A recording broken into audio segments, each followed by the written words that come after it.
iGolftv, waking up your game. Dave Marsh, iGolftv, back once again.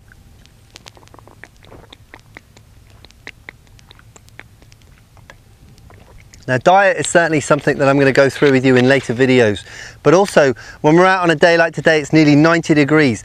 Make sure you're going to stay well hydrated, make sure you've got sunscreen on. Okay, let's crack into the video. So, the last few videos we've really built a phenomenal golf swing, and now I want to bring more things together, be able to get you to simplify as many things as possible.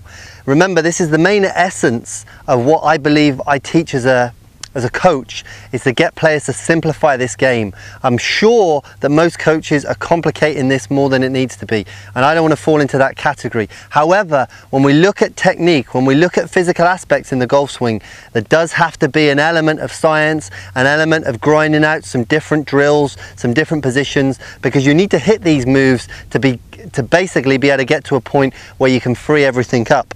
So we've worked through the golf swing in the last few videos, and I want to basically use this video almost as a troubleshooter, tell you some of the things that I find when I'm working with good players, things that I find in my own game that I think are really going to relate to as you practice. Obviously questions are going to come up and you can fire them at me, but I'm going to tell you about a few things that I have seen when I'm practicing. So let's go first of all to the long club.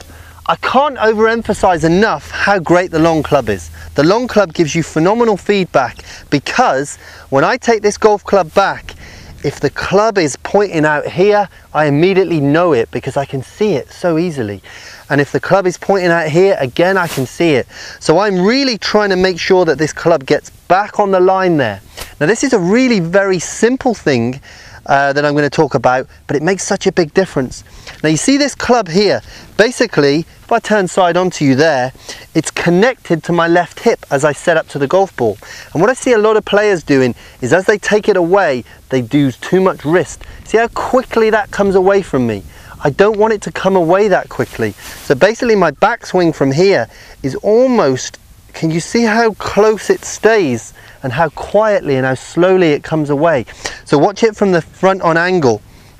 As this club's going to rotate back, it doesn't come away quickly. It basically stays connected to my left hip, and I just rotate those shoulders back and it drops into position. Now, that's a really small thing that, again, is going to take 3 or 4 moves out of your wrists and your arms. We basically don't want to create too much angle in that right wrist. So that brings me on to the next thing.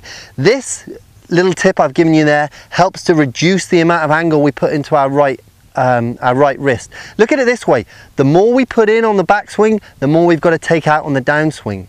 So when I take the golf club back, I'm basically keeping that angle the same all the way.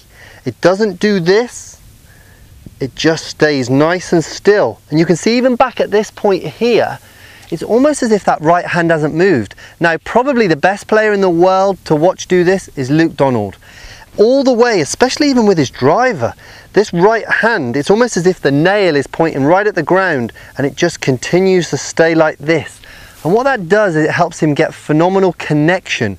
And obviously we know that Luke Donald hits the ball very, very consistently time after time. Although he's not actually the most accurate from the tee, he still basically hits the ball very solid. I mean, that's why he got to #1 in the world. So that is another thing that I'll work on all the time, is to make sure that that right wrist is not going to get too flexed on the way back, or too cocked, as you might look at it. Then the next thing I want to look at is basically that we're going to stay very, very still. And this is so interesting to me, that with stack and tilt coming in, the one thing that I think stack and tilt is giving the golf industry is that players no longer move off the ball quite so much. We're not trying to move and get behind it. For a long time, players were told to get behind the ball, and this can be sort of some misunderstanding there. Basically, once we've got into position here, we're almost trying to keep our nose in that same position. And so this is a thought that I think about myself. Now, using the long club, when I set up into position there, I can get an idea how far my nose is from the ball. It's going to be around about 53 to 55 inches from the ball. Now, I want to keep that distance exactly the same. I don't want my nose to be lifting up. I don't want it to be going down and to the right. I basically want to feel as if it's very still from there, and I can just rotate around that. So those are 3 things that I think are really going to help you just kind of troubleshoot this swing. It's really important to put this swing together, not overthink it, but definitely some of these things are going to come up, and the more information that you have, the more you believe in what I'm trying to put out there to you, the more opportunity you've got to basically build a swing that you can rely on yourself. So we'll leave it there for today. Keep working on the drills, keep getting away from hitting loads of golf balls, keep working on the motion, do it at home, find that time to put 20 swings in or more. Now, you've been watching iGolftv, where we're waking up your game.